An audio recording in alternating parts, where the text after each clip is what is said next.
కందిపప్పుతో కిచిడి కోసం ఒక గ్లాస్ కందిపప్పు, 2 గ్లాసుల రైసు, వీటిని కడిగి నానబెట్టుకోవాలి. కడిగి నానబెట్టుకున్న తర్వాత పచ్చిమిర్చి, క్యారెట్, పొటాటో, ఆనియన్ ఇవన్నీ కట్ చేసి పెట్టుకోవాలి. ఇప్పుడు గిన్నె తీసుకొని ఆయిల్ వేసి పోపు గింజలు వేసి పచ్చిమిర్చి, ఆనియన్, పొటాటో, క్యారెట్ ఇంకా మీ దగ్గర ఏదైనా వెజిటేబుల్స్ ఉంటే వేసుకోవచ్చు. ఇవన్నీ ఆయిల్లో ఫ్రై చేయాలి. ఇవి సగం హాఫ్ బాయిల్ అయ్యాక ఇందులోకి చిటికెడు పసుపు, టేస్ట్కి సరిపడా సాల్ట్ వేసుకోవాలి.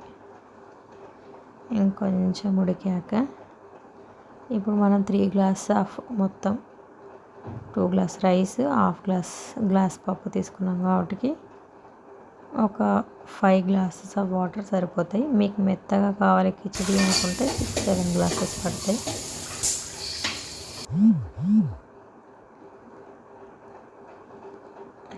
ఇలా వాటర్ తీసుకొని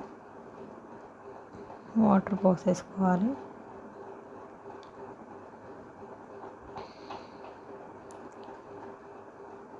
ఇప్పుడు ఇందులోకి వాటర్ మరిగిన తర్వాత మనం ముందుగా నానబెట్టుకున్న పప్పు బియ్యం వేసేసుకోవాలి. ఒకసారి ఇలా కలిపి క్యాప్ పెట్టి ఒక 5 మినిట్స్ ఉడికించుకోవాలి. వేడి వేడి కిచిడి రెడీ.